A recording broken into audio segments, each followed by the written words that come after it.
Saint tutélaire de la basilique cathédrale de Saint-Denis, Denis demeure un personnage assez peu connu. Envoyé par le pape pour évangéliser la Gaule, Denis aurait été le premier évêque de Paris. Il fut probablement décapité au cours du IIe siècle. De nombreux textes, en grande partie légendaires, évoquent son martyre. L'histoire de Saint-Denis est connue par de nombreux textes anciens. Le récit de sa vie et de sa passion, le récit du martyre, a été écrit et réécrit tout au long du Moyen-Âge par de nombreux biographes successifs qui ont ainsi transformé cette histoire en légende. Les premières versions présentent Denis comme le premier évêque de Paris, mais elles ne s'accordent pas toutes sur l'époque à laquelle il aurait vécu. Ces contradictions susciteront des polémiques pendant des siècles. Selon la Passion la plus ancienne, écrite vers 500, Denis a été envoyé de Rome en Gaule comme évêque missionnaire par le pape Saint Clément, successeur de l'apôtre Pierre, qui fut en fonction de 92 à 101. Arrivé à Paris avec 2 disciples, Rustique et Euléther, Denis y construit la première cathédrale, prêche aux habitants et les convertit au christianisme. En ces temps de persécution des chrétiens, les autorités romaines ne tardent pas à remarquer son action. Soumis à un interrogatoire, Denis et ses compagnons se déclarent chrétiens et sont mis à mort, décapités par le glaive du bourreau.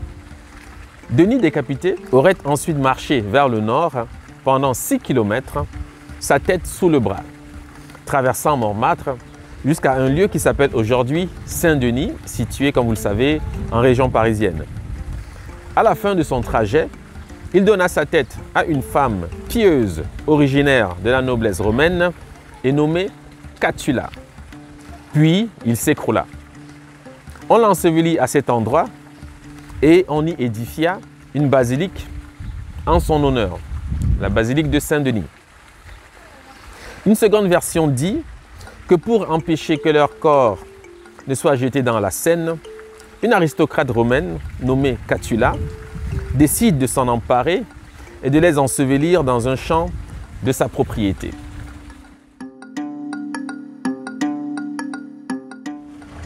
Bonjour à tous, bienvenue à cette nouvelle session pratique et d'histoire. De passage à Paris, j'ai souhaité faire un petit crochet de ce côté-ci de la ville. Nous nous trouvons actuellement sur la butte Montmartre, dans un parc qui s'appelle le Square, si vous voulez, le Square sous un buisson, où l'on trouve, comme vous le voyez derrière moi, une statue de Saint-Denis décapité, statue qui se trouve à quelques pas de la basilique Sacré-Cœur à Paris.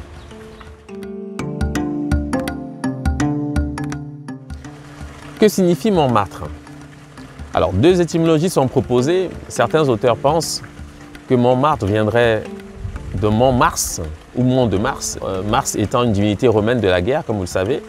Et une seconde étymologie consacre le thème Montmartre, matre signifiant, comme vous le savez, martyr en latin. Et naturellement, j'opte davantage pour la seconde hypothèse puisque nous nous trouvons précisément dans un lieu réputé pour avoir accueilli le martyr de Saint-Denis et de ses infortunés compagnons rustiques et eulétères. Qu'est-ce qu'un martyr? Du point de vue de l'étymologie, le mot martyr vient du grec martus, qui signifie témoin, martyr, et qui a donné le latin martre, martyr, qu'on trouve notamment, comme vous le savez, dans Montmartre. D'où l'étymologie proposée pour solutionner le thème de cet espace. Le mot martre, donc le latin martre, tout comme le grec martus, est apparenté au sanskrit mitra, qui signifie semblable, pareil, familier, proche, ami, allié, voisin, amitié. Mitra étant bien évidemment un nom revendiqué par l'une des principales divinités des anciens Perses. Ce qui permet de rappeler qu'en réalité la notion de martyr est formée sur le thème de la gémelléité, puisque lorsqu'on évoque ici le semblable, le pareil, l'allié ou l'ami, il faut savoir qu'en arrière-fond, évidemment, se tient le concept de gémelléité qui se trouve à la base des fondations religieuses et philosophiques des peuples subsahariens, et notamment à travers les corpus égyptiens que nous avons souvent pris le soin de présenter dans le cadre des travaux que nous conduisons sur les cosmogonies égypto-nubiennes. Alors de tout cela, ce qu'on peut retenir, c'est que le terme grec martus, tout comme le terme sanskrit mitra, provient en réalité d'une graphie égyptienne qui correspond au copte mentere, qui signifie témoin. Bernard Vichy reconstruit ce terme par mata, c'est une proposition qu'il fait, une proposition pertinente, comme vous le verrez, puisqu'il s'agit en réalité d'un terme qui renvoie au nom que portent les jumeaux dans un nombre considérable de langues subsahariennes. Je peux citer l'exemple du Kémant, où nous trouvons mata pour jumeaux, du Bilen, où nous trouvons mata pour jumeaux, du Kikuyu, qui est une des principales langues du Kenya, où nous trouvons maata pour jumeaux, du Merumenti, maata jumeaux, du Taraka, maata jumeaux. Sachant naturellement qu'il s'agit ici de l'expression de ce qui devient en égyptologie la maat, c'est-à-dire déesse incarnant la justice, la vérité, l'équilibre, l'harmonie, toutes des notions assumées par le principe de gémelléité, c'est-à-dire du semblable et du pareil, puisque la justice par nature consiste à trancher un conflit qui suppose une égalité de part et d'autre de la balance. Voilà le concept fondamentalement lié à ce que nous appelons aujourd'hui la Maat, sachant que la Maat, bien sûr, je le rappelle, est essentiellement basée sur le principe de gémelléité, qui est le concept sur lequel reposent toutes les institutions subsahariennes, les institutions politiques et religieuses subsahariennes. Alors ces mots que je viens de rappeler, donc notamment le thème du jumeau au sein des langues subsahariennes, a donné l'anglais mate, qui signifie compagnon, collègue, membre d'une paire.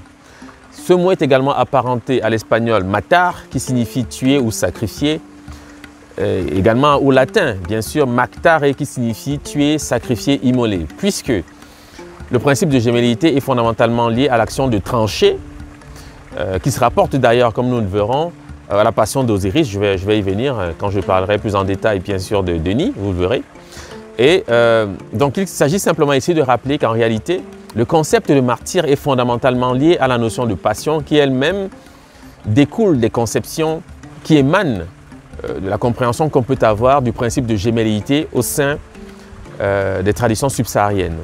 Et bien évidemment, au-delà, puisque les peuples éthiopiens ne sont pas restés en Afrique, c'est-à-dire à Kémet, et évidemment ont essaimé tout au bord de la Méditerranée, donc évidemment la France, qui à une certaine époque fut une colonie romaine, a bien sûr hérité de ces corpus que nous tentons comme ça de rappeler à travers la figure de Saint-Denis.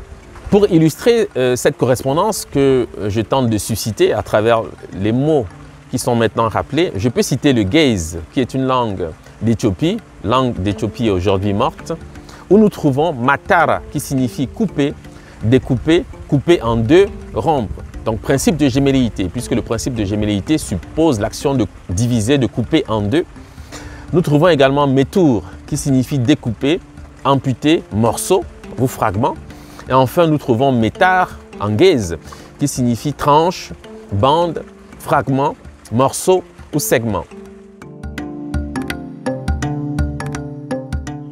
Qui est Saint Denis? Ce qu'il faut savoir, c'est que le nom Denis, aujourd'hui affecté à ce saint de l'Église catholique, provient du grec Dionysos, qui est habituellement traduit par Fils de Dieu. C'est ce qu'on trouve généralement dans les manuels de vulgarisation, sachant qu'en réalité, le sens effectif du nom Dionysos est bien sûr le dieu boiteux, de Dios, qui signifie Dieu ou Zeus, puisque le mot français Dieu procède du terme grec Zeus, qui, comme vous le savez, est la divinité suprême du panthéon grec, de la religion des anciens grecs, et de Nisus ou de Nusus, qui signifie boiteux.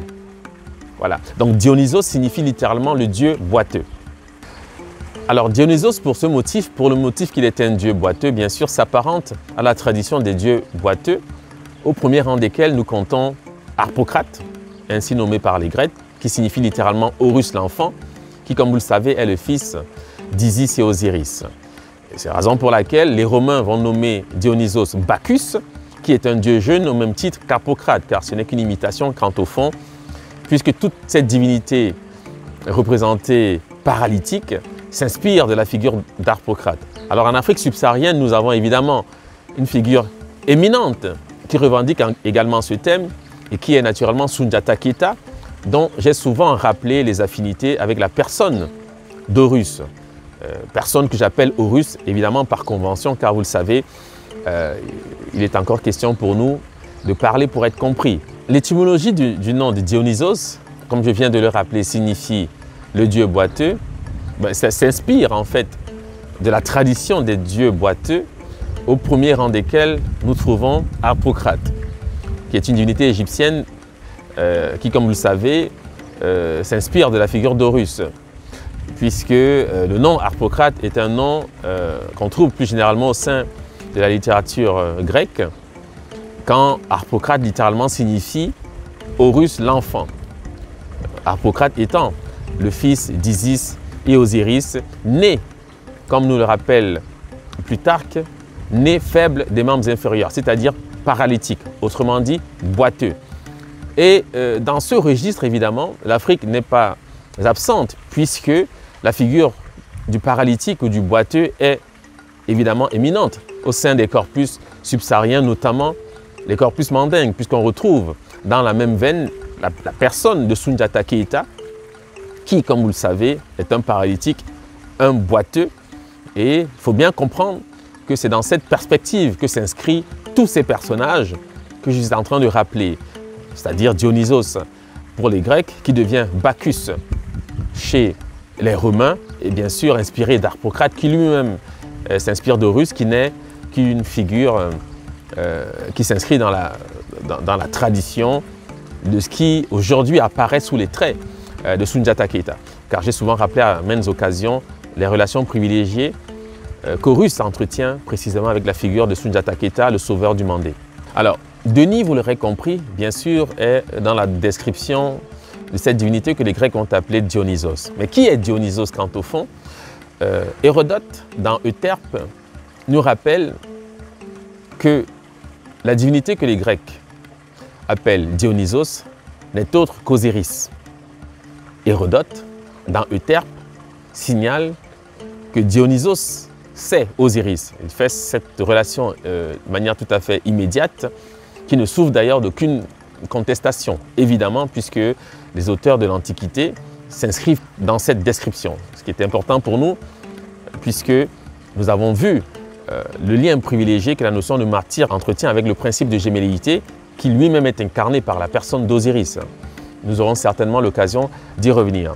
Alors, Jean Annie, qui était un spécialiste de la civilisation et de la littérature grecque, un auteur français, historien, philosophe, malheureusement décédé aujourd'hui, dans sa thèse de doctorat publiée en 1972 à l'université de Lille, signale que les Grecs appelaient Dionysos Is. Jean Annie, dans sa thèse consacrée à Plutarque, thèse intitulée « La religion égyptienne dans la pensée de Plutarque », signale que les Grecs appelaient Dionysos Is avec le sens de pluie. Or, j'ai souvent rappelé à maintes occasions que la syllabe Is est la syllabe utile pour lire le nom d'Osiris. On le voit notamment à travers les graphies que nous avons souvent eu l'avantage d'étudier.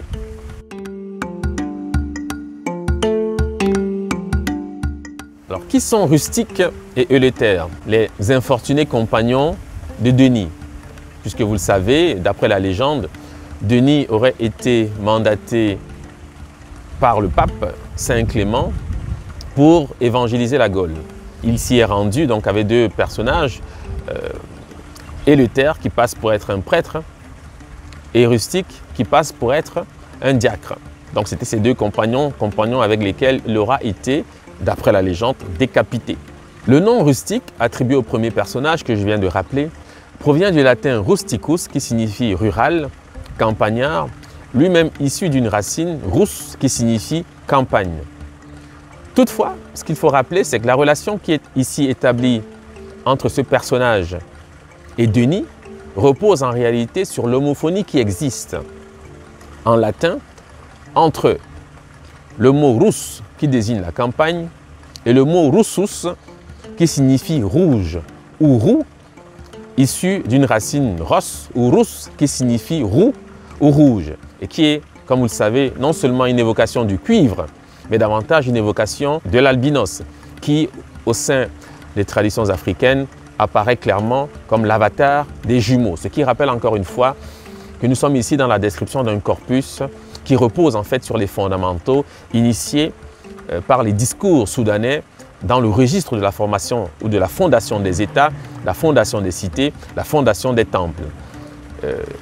Registre qui peut s'étendre d'ailleurs dans la description rappelée par la fondation de Rome, où nous retrouvons également Rémus et Romulus qui sont présentés comme des jumeaux. Sachant, et je le rappelle, qu'au sein des langues africaines, le jumeau s'appelle comme l'albinos, et l'albinos étant une figure éminente qui apparaît sous les traits de cette divinité qu'on appelle Seth en égyptologie. Rustique représente ce que les peuples soudanais appellent les Nyamakala. Nyamakala pouvant être traduit par la maîtrise du Nyama, en quelque sorte, c'est-à-dire les personnes castées, les rouges, dans les traditions africaines, puisque le griot, tout comme le forgeron, sont de ce relief. Quant à Euléther, le second compagnon de Denis, son nom provient du grec Eulétéros, qui signifie libre, indépendant, qui concerne la liberté, qui n'est gêné par aucune entrave, qui convient à un homme libre, digne d'un homme libre, franc, honnête, libéral, noble, généreux.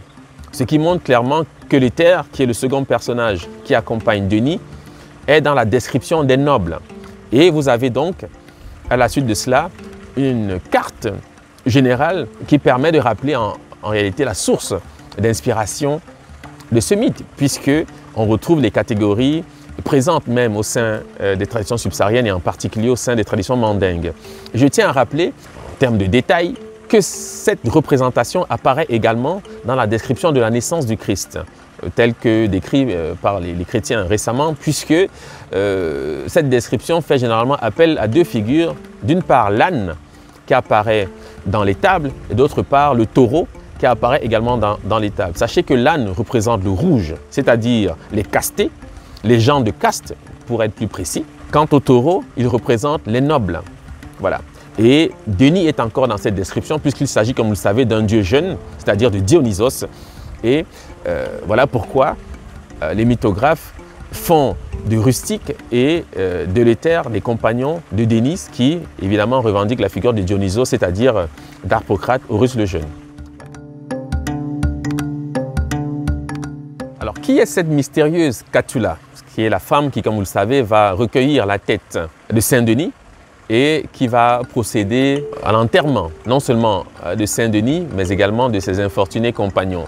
Cette dame, elle s'appelle Catula. Elle passe pour avoir été donc une femme pieuse issue de l'aristocratie romaine. Alors le terme Catula, le nom qu'on donne à cette dame, provient du latin castus, qui signifie précisément chaste, propre, pur, maintenu dans son intégrité. Il s'agit en réalité d'un synonyme du grec katharos, qui signifie pur, net, clair, sans tache, sans souillure, immaculé. Ce qui montre en réalité, nous avons ici une figure éminente consacrant la Vierge, puisque le terme katharos est un thème qui pour les Grecs évidemment apparaît comme une épithète d'Aphrodite, qui n'est qu'une description d'Hathor, la divinité égyptienne que nous appelons Hathor en égyptologie. Et le terme même katharos est un thème qui rejoint de manière tout à fait évidente le nom de cette divinité qu'on appelle Hathor. Alors, ce qu'il faut savoir, c'est que évidemment le mot katharos revendiqué par le grec n'est pas un mot grec à la base, puisque ce mot provient notamment du bambara kata qui désigne la potasse, ou du pulaar kathare qui signifie savon fabriqué à base de potasse. Le savon qui, comme vous le savez, est un objet qui sert essentiellement à purifier, à laver. Donc, s'inscrit évidemment dans le registre de l'immaculé, dans le registre de la propreté, de la pureté, de la netteté, etc. En pulaar, le mot est kathare pour désigner le savon fait à base de potasse. Qu'est-ce que c'est que la potasse? La potasse n'est autre que de la cendre, qui est l'élément essentiellement lié à l'étoile qu'on appelle Sirius aujourd'hui en français. Donc, nous sommes ici dans la description d'une étoile, Sirius, qui est l'image de la Vierge dans le ciel. Donc, Catula, pour résumer, n'est autre qu'Isis, n'est autre qu'Hathor. Hein. C'est l'image de la Vierge représentée de cette manière dans ce contexte. Et elle procède à l'enterrement, à l'ensevelissement de Saint-Denis et de ses compagnons, puisque nous savons, d'après la description des corpus subsahariens, qu'enterrer une personne, c'est renvoyer cette personne dans le ventre de sa mère, la mère étant bien évidemment toujours considérée comme une vierge. Alors, en forme de conclusion, je dirais simplement que cette description que je viens de faire, qui est une description sommaire et qui peut nécessiter bien évidemment des approfondissements, s'inscrit en réalité dans le modèle perpétuel des héros culturels. Il y en a un certain nombre, Mithra en fait partie, Dionysos en fait partie, Adonis en fait partie, et plus récemment le personnage biblique de Jésus en fait également partie, qui s'inscrivent tous dans la description de cette divinité que l'égyptologie appelle Osiris, qui est bien évidemment l'original à partir duquel tous ces exemples que je viens de rappeler ont été élevés en quelque sorte. Voilà. Donc pour moi, réaliser ce type d'exercice consiste simplement à rappeler l'unicité de la culture et les origines de la culture. Si aujourd'hui il existe en région parisienne et à Paris des temples consacrés à Saint-Denis, qui est bien évidemment Dionysos, Dionysos qui, comme vous le savez, n'est autre qu'Osiris, c'est bien parce qu'il y a une origine quant à la spiritualité, quant à la religiosité. Il est question pour nous non seulement de le rappeler, mais éventuellement de le restaurer, car en réalité, Dieu n'a pas changé avec les idées des hommes. Il est toujours le même. Tout est une question d'appréhension et de compréhension. Et l'Afrique, de ce point de vue, n'est pas orpheline.